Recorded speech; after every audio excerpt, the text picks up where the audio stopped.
예, 반갑습니다. 우리 사랑하는 중고등 친구들. 네, 아주 오랜만에 본당에서 여러분들과 함께 만나서 예배를 드립니다. 함께 모이진 못하지만 우리 각 처소에서 우리 주님을 예배했으면 좋겠는데요. 우리 영상으로 이렇게 한번 우리 인사해 볼까요? 메리 크리스마스! 메리 크리스마스! 새해 복 많이 받으세요.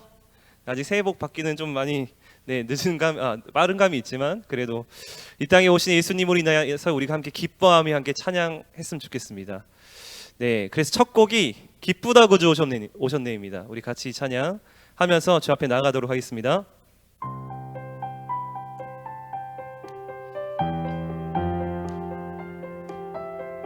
약간 찬송가를 편곡한 곡이에요. 우리 한번 이 리듬에 맞춰서 그 주님을 함께 찬양하며 기뻐하겠습니다. 기쁘다 구주 오셨네. 기쁘다 구주 오셨네. 만 백성 맞아라. 온 교회여 다 일어나. 다 찬양하여라. 다 찬양하여라. 다 찬양하여라.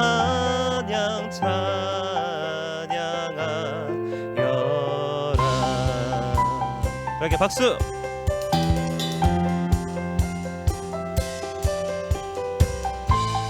바로 이 땅에 구세주께서 탄생하셨습니다. 구세주 탄생했으니 구세주 탄생했으니 다 찬양하여라.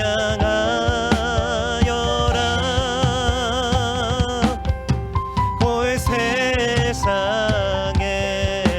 만물들아 다 화답하여라. 다 화답하여라. 다 화답하여라.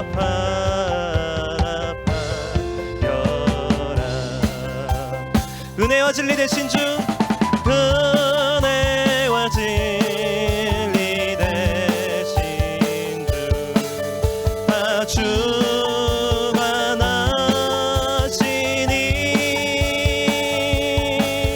만국 백성 구주 앞에 다 경배하여라. 다 경배하여라. 다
올려드리며 나아가겠습니다. 할렐루야.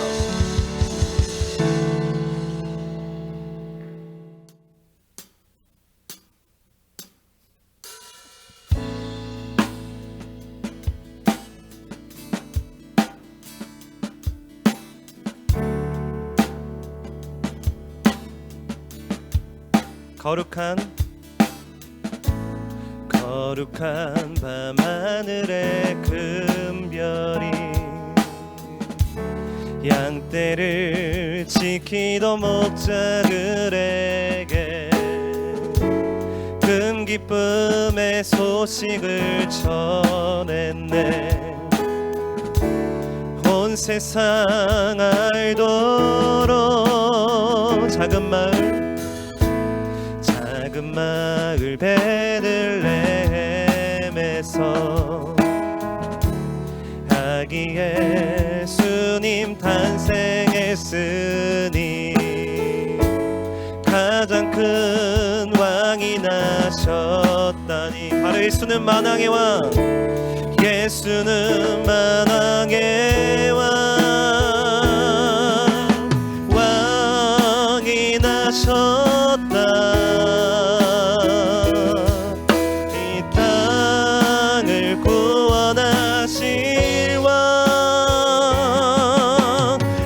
백성들아 기뻐하라. 우리의 왕이 나셨다. 그의 강한 능력의 손길이 병든 자 가난한 자들에게 구원의 소망을 주시. 그분은 평강의 왕, 그분은 평강의 왕. 바로 그분은 온 세상 통치할 메시아. 주께서 온 우주 다스리니 그 나라 영원하리라. 왕께 경배하. 바로 그 왕이 나셨다. 왕이 나셨다. 이 땅을 구원하실 왕, 이 땅을 구원하실 왕. 만 백성들아 기뻐하라. 우리의 왕이 나셨다. 왕이 나셨다. 왕이 나셨다. 이 땅을 구원하실 왕. 만 백성들아 기뻐하라. 우리의 왕이 나. 우리 한 번 더 선포합시다. 왕이 나셨다. 왕이 나셨다. 이 땅을 구원하실 왕. 만 백성들아 기뻐하라. 우리의 왕이 나. 바로 그분을 향하여서 엎드려 절하세. 엎드려 절하세. 엎드려 절하세. 엎드려 절하세. 곳에 주남네. 엎드려 절하세. 엎드려 절하세. 엎드려 절하세. 엎드려 절하세. 곳에 주남네. 자, 우리 다 함께 기도할 때 우리가 찬양했던 것처럼 우리가 믿는 그 예수님께서 이 땅에 우리의 왕으로 이 세상에 오신 줄 믿습니다. 그것이 바로 성탄절이고, 그리고 그 성탄의 주인이신 그분을 이 시간 우리는 예배하는 것이고, 지금도 우리의 왕이 되어주시는 그 주님, 이 세상이 코로나의 위기 가운데 또 우리의 각자의 그 처소와 그 문제 가운데 여전히 흔들리고 위기 가운데 있지만 여전히 우리의 왕으로서 든든히 지키시는 그 평강의 왕, 그 만왕의 왕이신 그분을 지금 우리 다시금 바라보며 예배하는 시간 되길 간절히 소망합니다.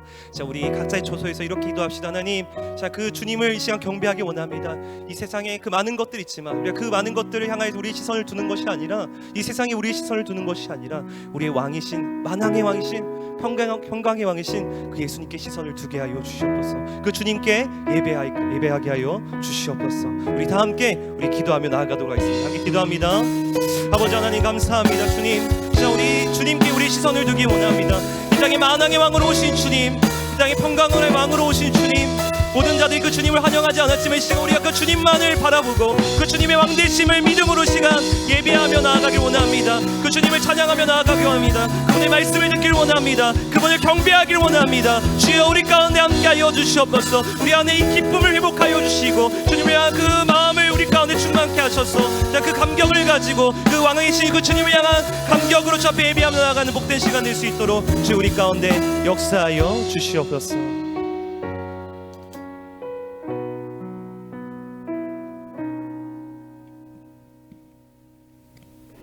네, 이 시간 다 같이 기도하시겠습니다. 하나님 아버지, 참으로 감사합니다. 2020년 한 해도 벌써 저물어가는 이 시점에 이르러서 우리가 여태까지도 아무리 상황이 어렵든 어떠하든 간에 이 자리 가운데 또 예배드리러 각자의 처소에서 그 자리를 지키게 하심을 참으로 감사합니다. 여러 가지 우여곡절이 있었고 여러 가지 힘듦도 있었지만 그럼에도 불구하고 지금 이 순간 내가 주님께 여전히 예배하고 있는 예배자가 될 수 있도록 우리를 보호하여 주시고 지켜주심을 참으로 감사합니다. 그럼에도 불구하고 벌써 올 한 해가 저무는 이 시점에, 특별히 성탄절을 더없이 그 기쁜 날을 앞두고 있는 이 시점에 아무것도 즐길 수 없고 아무것도 기뻐할 수 없는 이 상황이 우리는 너무나도 답답하기만 합니다. 주님, 우리의 마음을 도와주시고 지켜주셔서 이 성탄절, 이 복된 날에 우리가 더없이 지켜야 될 것은 무엇인지, 우리가 기뻐해야 될 그 대상은 누구인지를 잊지 않고 나아갈 수 있도록 우리의 기쁨을 회복시켜 주시옵소서. 주님께서도 이 땅 가운데 오셨을 때 낮고 천한 그 자리에서 아무런 환영받지 못하는 가운데서 태어나셨음을 우리가 잊지 아니하고, 화려한 그런 음악이 없을지라도, 그 즐길 만한 여건이 마련되지 않을지라도 온전히 주로 인하여서 즐길 수 있는 우리 중고등부 다 될 수 있도록 인도하여 주시옵소서. 오늘 안현 목사님께서 말씀 전하여 주실 때 우리가 그 회복함을 얻은 사마리아인처럼 우리 역시도 주님을 향한 그 시선이 회복되어 우리의 참 주인이 누구신지 다시금 깨닫고 주님 앞에 엎드려 경배할 수 있는 그런 예배가 될 수 있도록 주님 함께하여 주시옵소서. 이 모든 말씀 살아계신 예수 그리스도 이름 받들어 기도드립니다. 아멘.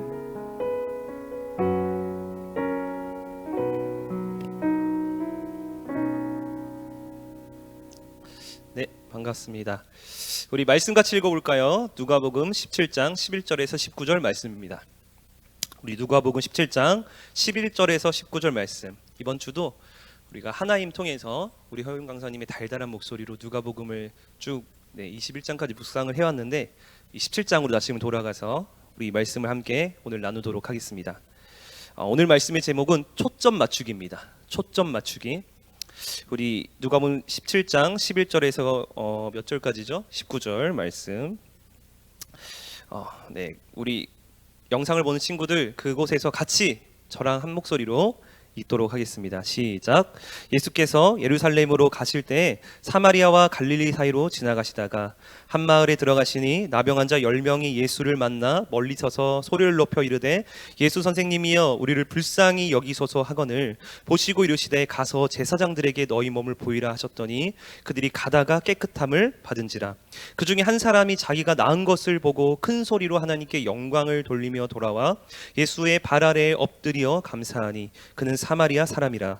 예수께서 대답하여 이르시되 10사람이 다 깨끗함을 받지 아니하였느냐? 그 9은 어디 있느냐?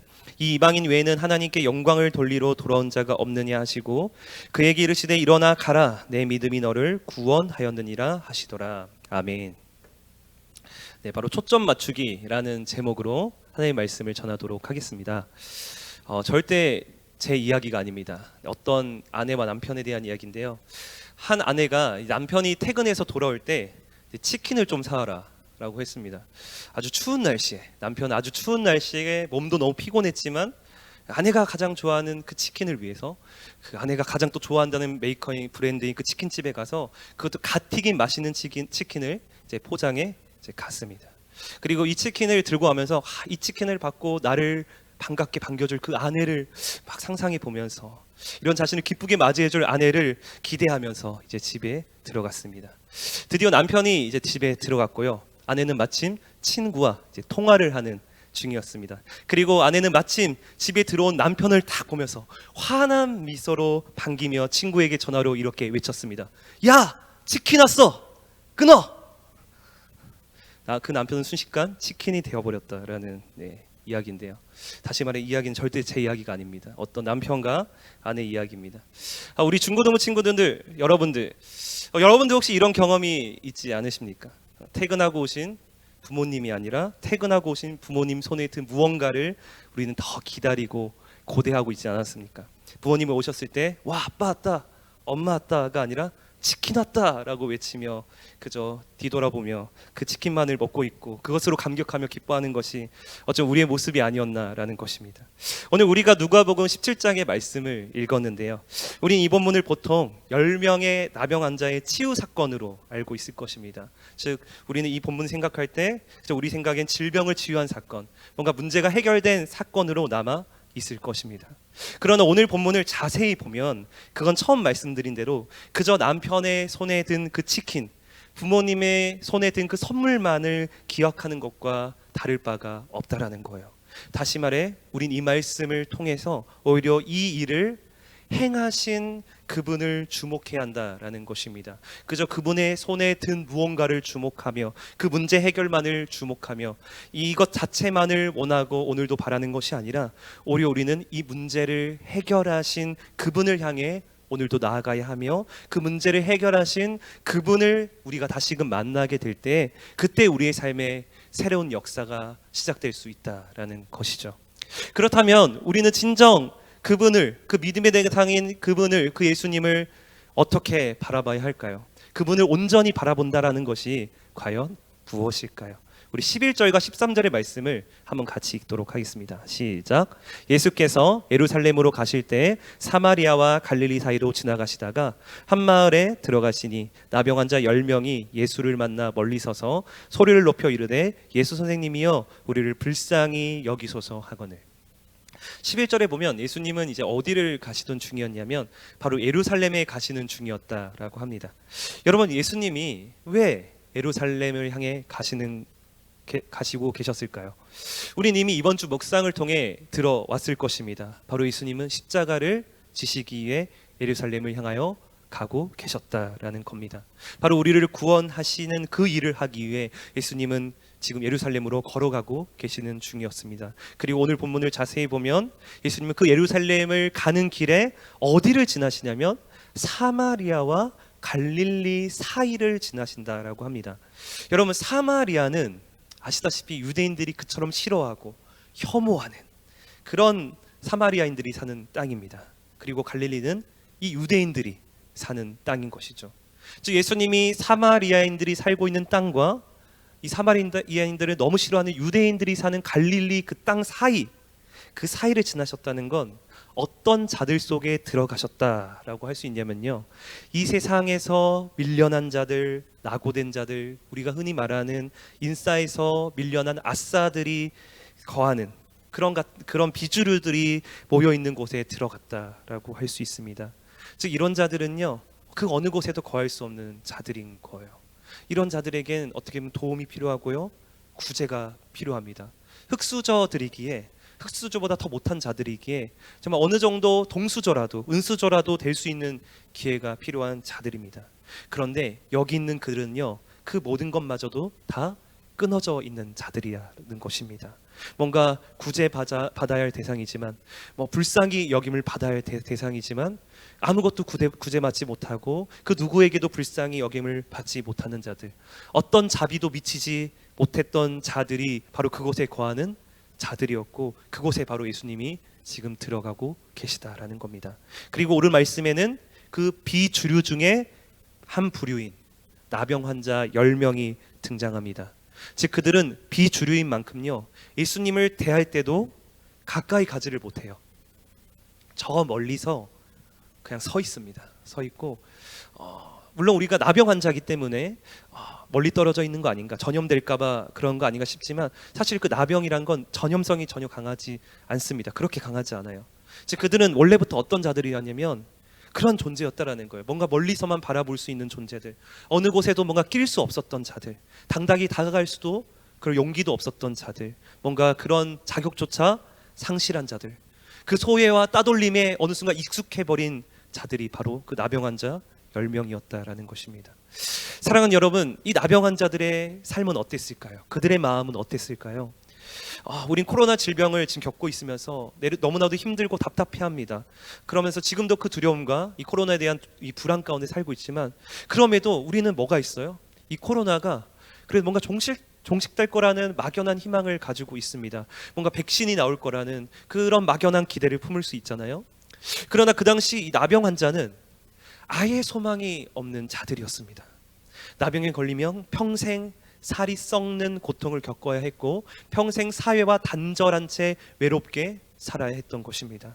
그 어떤 긍휼도 자비도, 그 어떤 따뜻한 위로나 손길도 기대할 수 없는 자들이 바로 이 나병 환자 10명이었습니다. 여러분, 그들의 마음이 어땠을 것 같습니까? 너무도 절망적이지 않았을까요? 그 어떤 희망도 꿈도 품지 못한 채, 그 어떤 사랑과 긍휼도 기대하지 못한 채, 때로는 그들은 자신의 삶에 절망하고, 때로는 왜 내가 이렇게 살아야 되는지에 대해 분노하면서 그저 목숨만 연명한 채 그 삶을 힘겹게 이어가고 있지 않았겠습니까? 그런데 그런 그들에게 누가 오늘 찾아오셨습니까? 예수님이 찾아오셨습니다. 바로 어떤 희망도 긍휼도 기대할 수 없는 그들에게 유일한 희망이 되어 주실 수 있는 분, 유일한 긍휼이 되어 주실 수 있는 분이신 예수님께서 찾아오신 것입니다. 사랑하는 여러분, 바로 이런 예수님 앞에 그들은 어떻게 해야 되겠습니까? 이런 예수님 앞에 그들이 할 수 있는, 그 나병 환자들이 할 수 있는 최선은 뭐였겠어요? 바로 13절의 말씀, 우리 같이 한번 읽도록 하겠습니다. 시작. 소리를 높여 이르되 예수 선생님이여 우리를 불쌍히 여기소서 하거늘. 바로 그들은 예수님 앞에 어떻게 했습니까? 소리를 높여 외쳤어요. 부르짖었습니다. 어떻게요? 예수 선생님, 우리를 불쌍히 여겨주세요. 저희를 긍휼히 여겨주세요. 제발 저희를 도와주세요 라고 간절히 외쳤습니다.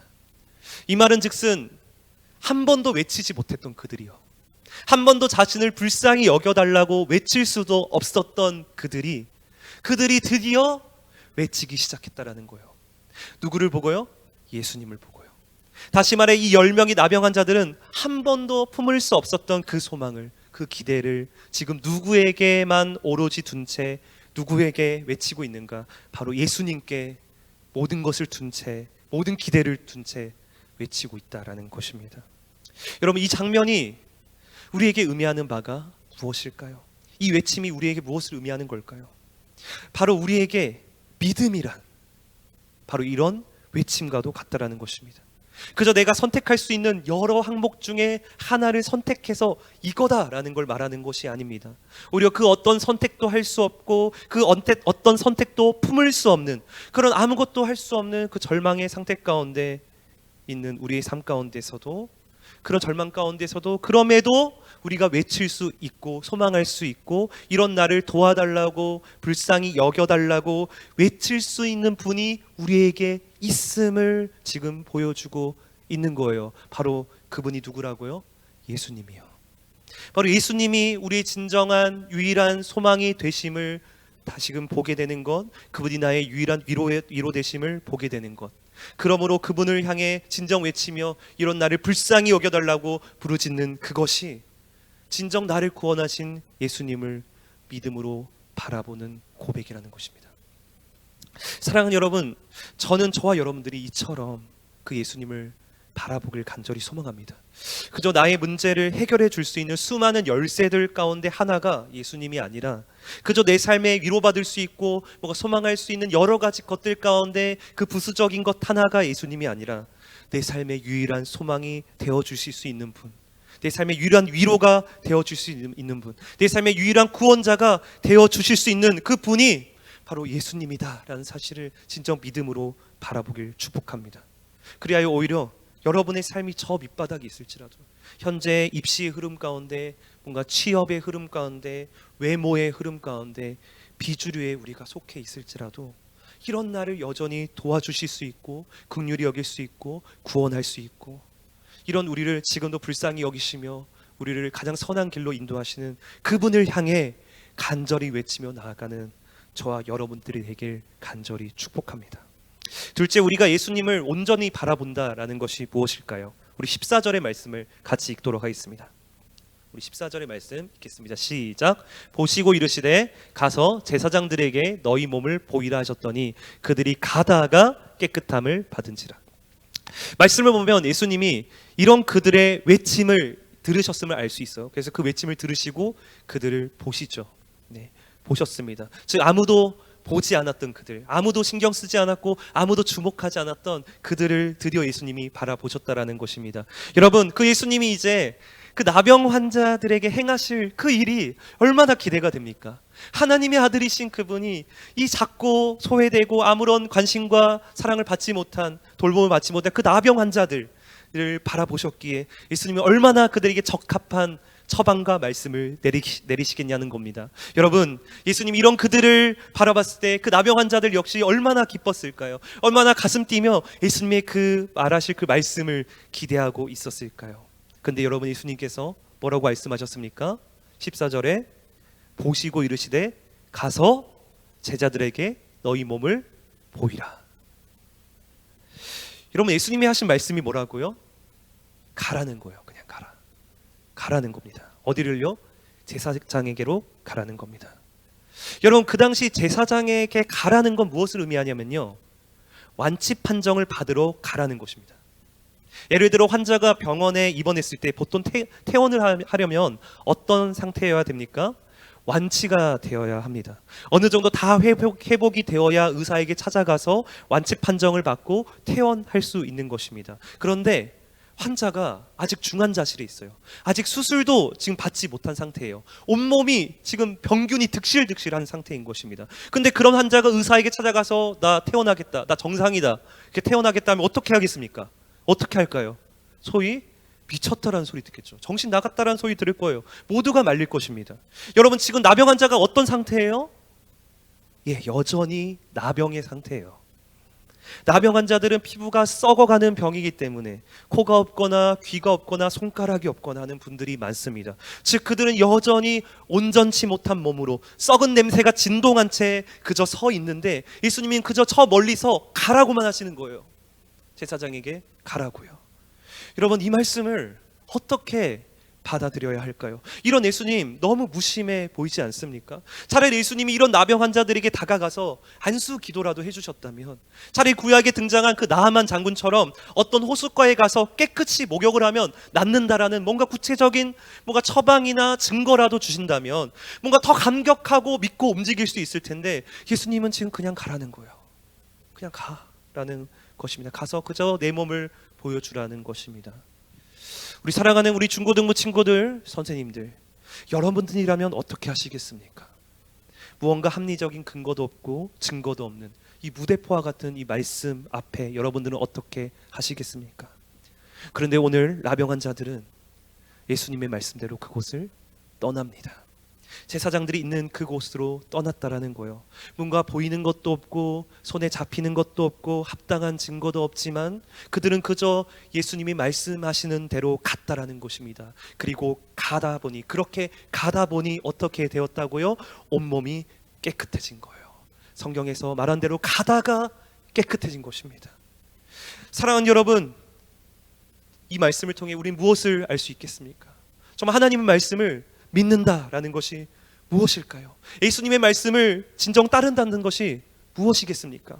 어쩌면 우리는 지금도 이 예수님의 말씀을 들을 때, 우리에게 이 말씀이 들려질 때 우린 너무도 재고 있지 않습니까? 내 경험과 내 생각과 내 기준의 잣대로 예수님의 말씀을 들어도 우리의 생각으로 계산하고 거부하고 있지는 않습니까? 그러나 여러분, 믿는다는 게 뭡니까? 만약 우리가 증거를 보고 가고 있다면, 무언가 내 생각으로 이해되어지고 예상되어지는 뭔가 증거가 보이기 때문에 우리가 그 말씀에 순종해서 간다면, 여러분, 그것은 믿음의 순종이 아니라 그저 그 증거에 반응했을 뿐일 것입니다.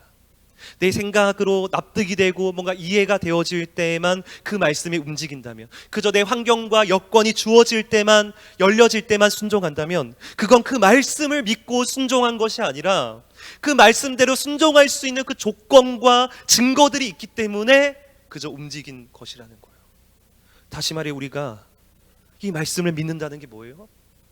나에게 있어서 뭔가 합리적인 근거가 있어야 움직이는 것이 아니라, 뭔가 내가 순종할 수 있는 여건과 환경이 열려져야 움직이는 것이 아니라, 그저 그 말씀에 나 자신이 뛰어드는 것이 믿음의 순종이라는 거예요.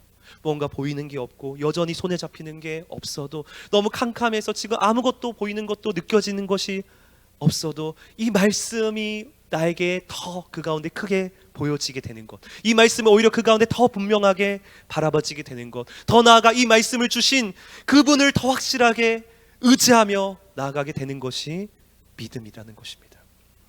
여러분, 예를 들어 한 학생이 있어요. 한 학생이 절벽에 떨어질 위기가 생겼어요. 그 위기에 처했어요. 여러분, 절벽에 떨어진 그 학생이 할 수 있는 것, 바로 그 절벽에 심겨져 있는 나뭇가지 하나만을 지금 붙잡고 의지하는 것입니다. 여러분, 그 학생이, 그 나뭇가지를 하나를 붙잡고 있는 그 학생이 절벽에 떨어지지 않으려면 가장 중요한 것이 뭘까요? 그 학생이 가지고 있는 그 팔의 힘일까요? 그가 가진 능력일까요? 아니요. 오히려 그 절벽에 대롱대롱 달려있는 그 나뭇가지의 뿌리가 얼마나 단단하냐에 따라 그 학생의 생사가 결정되는 것입니다. 아무리 그 학생이 뭔가 강호동처럼, 마동석처럼 힘이 세고 강해도 그 나뭇가지 뿌리가 약하면요, 그저 떨어져 죽을 수밖에 없는 것입니다. 여러분, 믿음은 내가 가지고 있는 계산대로, 힘대로, 능력대로, 환경대로, 조건대로 움직이는 것이 아니라는 거예요. 오히려 믿음은 우리에게 말씀하신 그분을 바라보며 움직이는 것입니다. 우리에게 말씀하신 그분, 그 강하신 그분, 그 능력이신 그분을 우리가 볼 때, 그분을 알 때, 그분을 진정 신뢰할 때 움직인다라는 거예요. 여러분, 그리고 주님은, 그 강하신 주님은, 그 능력 있으신 주님은, 우리의 모든 것을 아시는 그 주님은 오늘도 우리에게 말씀하시는 거예요. 베드로에게 가서 깊은 데로 가서 그물을 던지라고 하셨던 것처럼 5,000명이 넘는 그 사람들 가운데 그 제자들에게 너희가 이들을 먹여라, 너희가 이들에게 먹을 것을 주라고 말씀하셨던 것처럼 지금도 주님은 우리에게 말씀하신다는 거예요. 그리고 우리가 그 말씀만을 믿고 그 말씀만을 바라보며 뛰어들 때, 순종할 때 하나님의 능력을 진정 경험하게 될 줄 믿습니다. 저는 사랑하는 우리 중고등부 친구들, 선생님들 모두가 바로 그 주님의 말씀을 믿음으로 순종하며 뛰어드는 모두가 되길 간절히 축복합니다. 마지막 셋째로 예수님을 온전히 바라본다라는 것이 무엇일까요? 우리 15절과 19절의 말씀 함께 읽겠습니다. 시작. 그 중에 한 사람이 자기가 낳은 것을 보고 큰 소리로 하나님께 영광을 돌리며 돌아와 예수의 발 아래에 엎드려 감사하니 그는 사마리아 사람이라. 예수께서 대답하여 이르시되 10사람이 다 깨끗함을 받지 아니하였느냐? 그 9은 어디 있느냐? 이 이방인 외에는 하나님께 영광을 돌리러 돌아온 자가 없느냐 하시고 그에게 이르시되 일어나 가라, 내 믿음이 너를 구원하였느니라 하시더라. 아멘. 여러분, 정말 예수님이 말씀하신 대로 다 이루어졌습니다. 예수님의 말씀대로 순종했던 10명의 나병 환자들이 다 깨끗해진 거예요.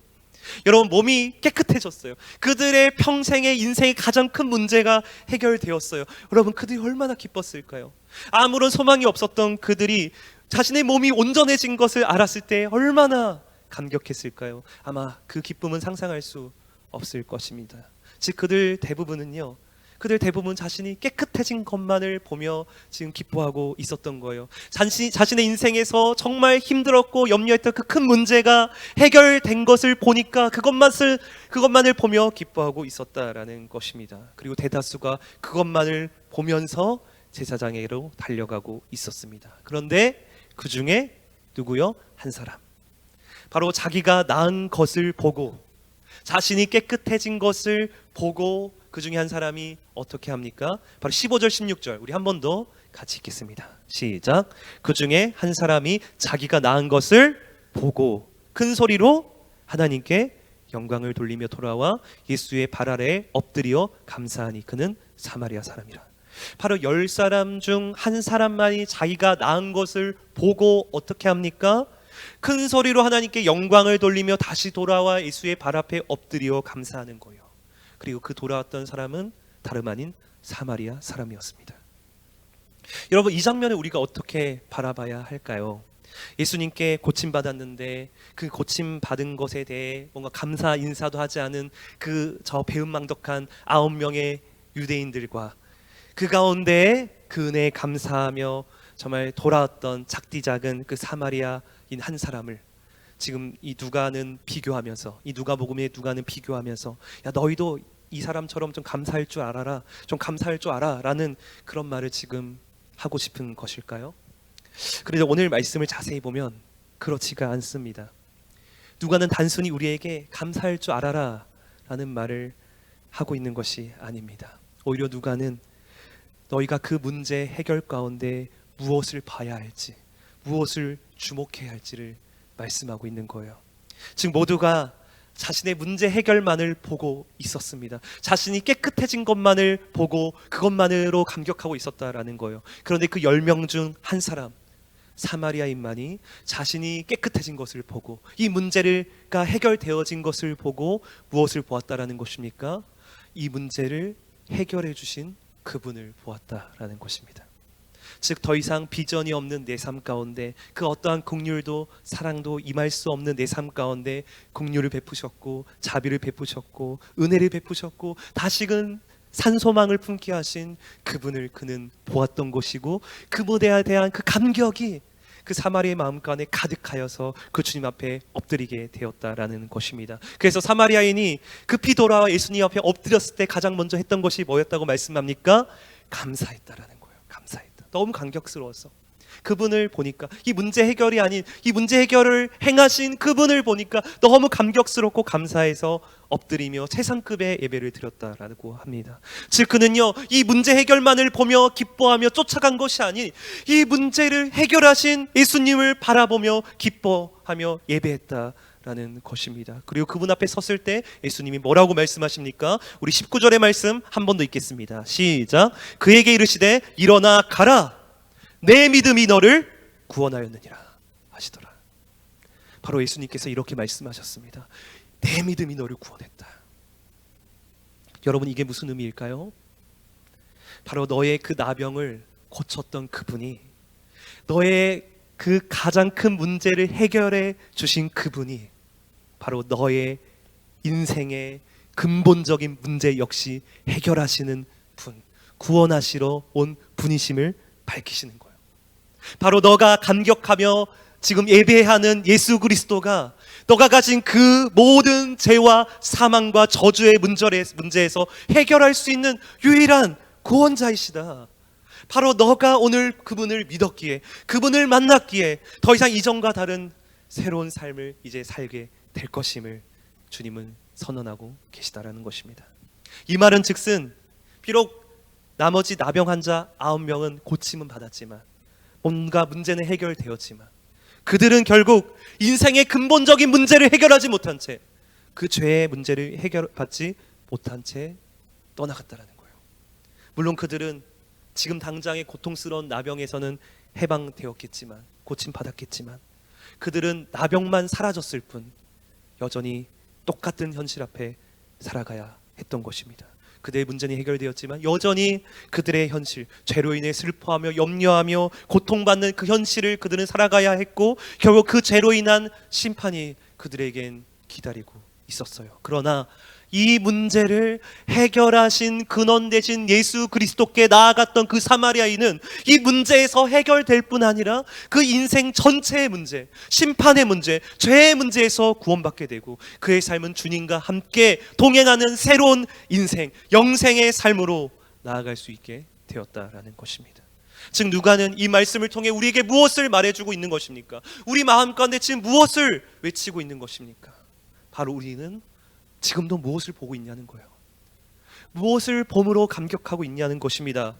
다시 말해 우리는 단순히 예수님의 이름으로 나의 그 문제가 해결되어지는 것을 보고자 하며 그것을 봄으로 기뻐하며 감격하며 마치는 자가 아니라 진정 그 문제를 해결하신 그분을 오늘도 바라보고 있는지, 그분으로 오늘도 기뻐하고 있는지, 그분이 지금도 나 같은 죄인을 구원하셔서 십자가에서 나를 구원하신 그 긍휼과 자비와 사랑에 다시금 감격하며 그분을 바라보고 있는지, 그분을 인하여 새로운 삶으로 나아가고 있는지, 누가복음 그 누가는 우리 마음 가운데 강력히 외치고 있다라는 것입니다.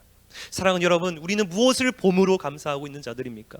무엇을 봄으로 오늘도 기뻐하는 자들입니까? 우린 정말 단순히 문제 해결만을 보고 그것만을 기대하며 기뻐하는 자가 아니라 이 문제를 진정 해결해 주실 수 있는 그분을, 그 예수님을 보는 자입니까? 여전히 문제 가운데 있지만 여전히 이 문제를 지고 계신 이 모든 주권자 되신 그 예수님을 끝까지 바라보며 기대하며 오늘 그분을 만남으로 날마다 감격하는 자들입니까?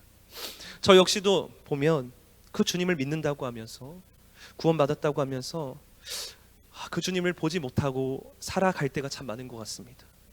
그 이유는요, 여전히 변하지 않는 나의 현실 때문입니다. 여전히 코로나는 우리의 예배와 사역을 가로막고 있는 거예요. 코로나가 다시금 격상되어서 현장 예배가 아예 중단되어 버렸고, 우리가 연말에 해야 할 모든 일들이 지금 멈췄잖아요. 고3들과 같이 지금 파티도 해야 되는데 못했습니다. 이렇게 2020년이 끝나버리는 상황이었고요. 내년에 들어올 우리 중등부 친구들마저도 지금 얼굴마저도 볼 수 없는 지금 상황입니다. 무엇보다 가장 큰 염려는요, 저와 여러분들의 영적인 상황이었습니다. 이처럼 오랫동안 모이지 못하고 기도도 못하고 교제도 못하고 모여서 예배하지도 못하고 이런 상황 가운데 나조차도 이렇게 힘든데 우리 아이들과 선생님들은 얼마나 힘들까, 얼마나 지칠까, 이 믿음에서 떨어져 나갈까 봐 염려가 되는 것입니다. 이 문제가 여전히 지금 변하지 않은 가운데서 오늘 말씀 보면서 저는 다시금 소망하게 되었어요. 즉 단순히 코로나라는 이 문제가 해결되는 것이 중요한 것이 아니라 각자 여러분들의 삶에 그 문제가 해결되는 것이 우리에게 진정한 회복을 주는 것이 아니라 이미 변하지 않는 현실 가운데서도 여전히 우리를 날마다 만나주시는 그 주님으로 인해서 우리는 지금도 감격할 수 있고 회복할 수 있고 다시금 새로운 삶으로 나아갈 수 있다는 것을 저는 보게 되었습니다.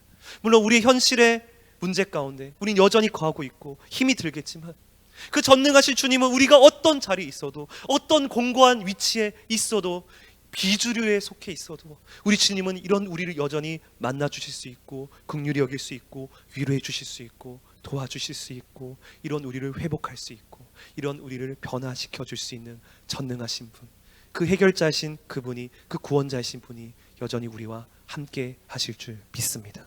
사랑하는 여러분, 오늘도 그 주님을 함께 믿음으로 바라보길 소망합니다. 이 코로나, 입시 생활, 이 현실 앞에서 날마다 주님을 만남으로 새로운 삶을 살아가길 소망합니다.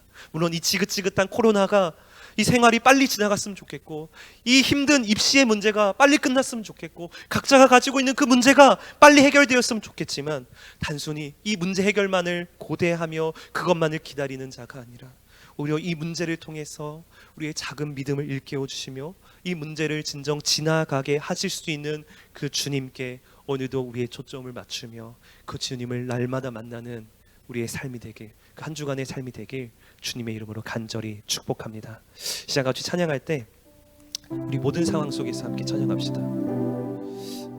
이 모든 상황 속에서 주님을 찬양할지라, 그 주님을 바라볼지라 우리 함께 고백하면서 우리 나아가길 소망합니다.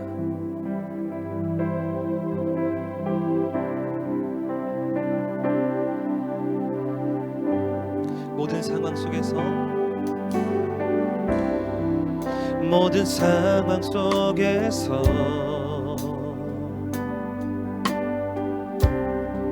주를 찬양할지라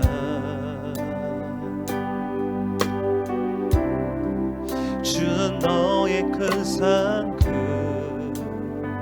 큰 도움이시라 큰 도움이시라 바로 주의 얼굴 구할 때 주의 얼굴 구할 때 주의 영을 부으사 주의 영을 부으사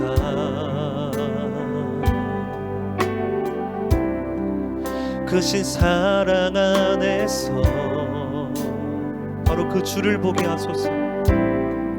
주를 보게 하소서.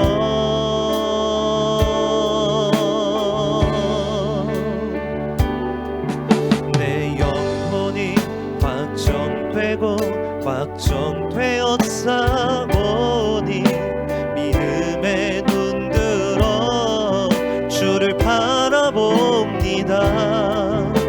내 영혼이 확정되고 확정되었사오니 믿음에 눈들어 주를 바라봄. 우리 한 번 더. 내 영혼이 확정되고 확정되었사오니 내 영혼이 확정되고. 우리 나병한 자와 같이 우리 그 주님을 향하여서 온전히 외치며 믿음의 눈들 주를 바라봅니다. 주를 바라봅니다.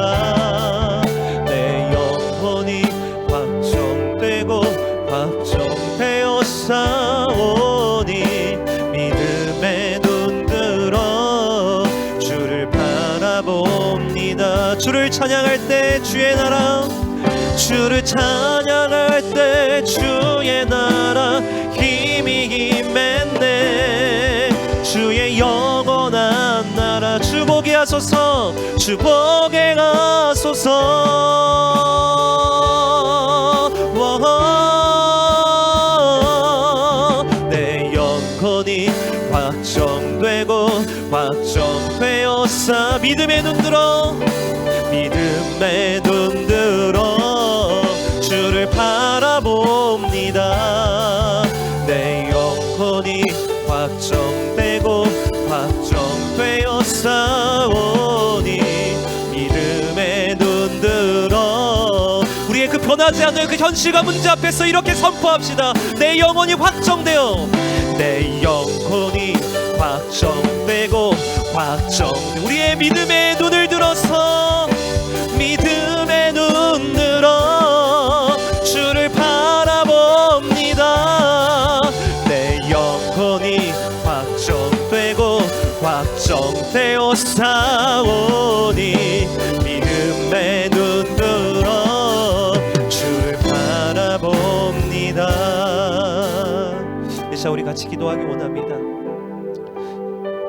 사랑하는 여러분, 우리는 이 문제 앞에 현실 앞에 우리 어떻게 살아가고 있습니까?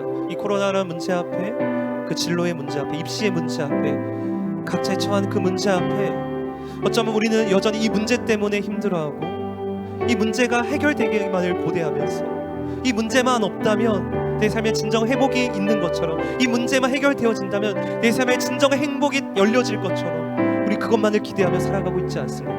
그런데 여러분, 이미 우리가 진정 회복할 수 있는 길이 주어졌어요. 이미 우리에게 참된 위로할 수 있는 구원할 수 있는 그 길이 우리에게 이미 주어졌습니다. 바로 그 예수님께서 지금도 우리의 그 삶 가운데 찾아오시며 만나주시며 우리가 어떠한 자리에 있든지 어떠한 밑바닥에 있든지 어떠한 회복 불능한 그 상황이 있든지 그 주님은 이런 우리를 찾아오셔서 우리 이런 우리를 위로하시고 불쌍히 여기시며 구원하시며 이 모든 문제의 해결자이심을 믿음으로 바라보는 저와 여러분들에게 간절히 소원합니다. 이 시간 같이 기도하실 때 주님, 우리가 그 주님을 보기 원합니다. 그저 이것이 해결되고 안 해결되어지고가 중요한 것이 아니라 이 시간 그 모든 것의 주권자 되신 해결자 되신 구원자 되신 그 주님을 보길 원합니다. 그 주님이 우리 함께 하심을 보기 원합니다. 그 주님이 우리의 삶을 인도하심을 보기 원합니다. 그 주님을 바라보길 소원하며 그 주님으로 인하여서 다시금 감격하길 소원하며 그 주님으로 인하여서 다시금 이 시간 예배하길 소원합니다.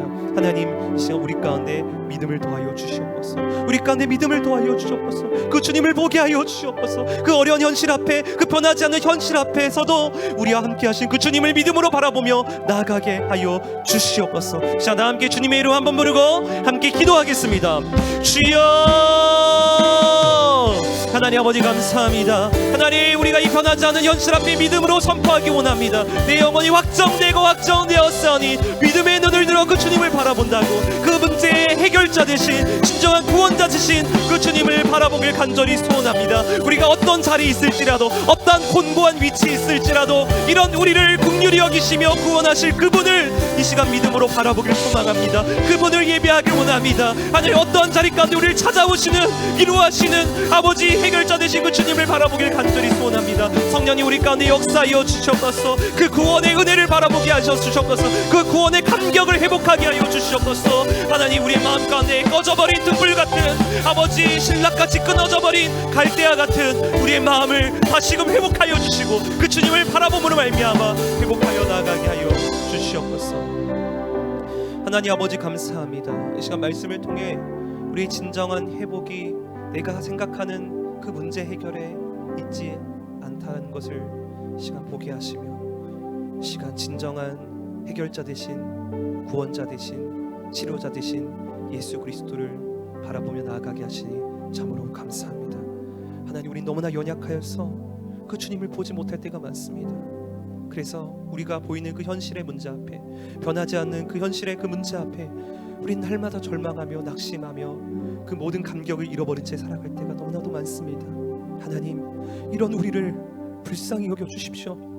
이런 우리를 긍휼히 여겨주십시오. 우리의 꺼져버린 등불과 같은 마음들 신라까지 끊어져버린 갈대와 같은 우리의 심령 가운데 다시 성령으로 충만케 하셔서 그 주님을 믿음으로 보게 하시고 그 해결자 되신 구원자 되신 그 주님이 우리 삶을 여전히 인도하심을 믿음으로 다시금 바라보게 하여 주시옵소서. 그래서 지금 입시로 말미암아 그 공고한 가운데 있는 우리 사랑하는 고등부 친구들, 중등부 친구들, 코로나로 인해서 여러 가지 어려움 가운데 처하고 있는 우리 모든 선생님들, 우리 모든 중고등부 가운데 오늘도 찾아오셔서 날마다 만나주시는 그 주님과 다시금 동행하며 날마다 그 주님과 교제하며 그 주님을 바라봄으로 한 주간 다시금 승리하며 나아가는 우리 모두가 되어줄 수 있도록 주께서 은혜 베풀어 주시옵소서. 성탄절입니다. 크리스마스입니다. 바로 그 왕이신 주님이 이미 우리 가운데 오셨습니다. 우리가 그분을 믿음으로 찬양하며 기뻐하며 나아가는 남은 한 주가 되어줄 수 있도록 주님 도와주시옵소서. 감사드리며 예수님 이름으로 기도드립니다. 아멘. 이제 우리 같이 주기도문으로 예배를 마치겠습니다. 하늘에 계신 우리 아버지여 이름이 거룩하김을 받으시오며 나라의 마옵시며 뜻이 하늘에서 이룬 것 같이 땅에서도 이루어지이다. 오늘날 우리에게 일용할 양식을 주옵시고 우리가 우리에게 죄 지은 자를 사하여 준 것 같이 우리 죄를 사하여 주옵시고 우리를 시험에 들게 하지 마옵시고 다만 악에서 구하옵소서. 대개 나라와 권세와 영광의 아버지께 영원히 있사옵나이다. 아멘.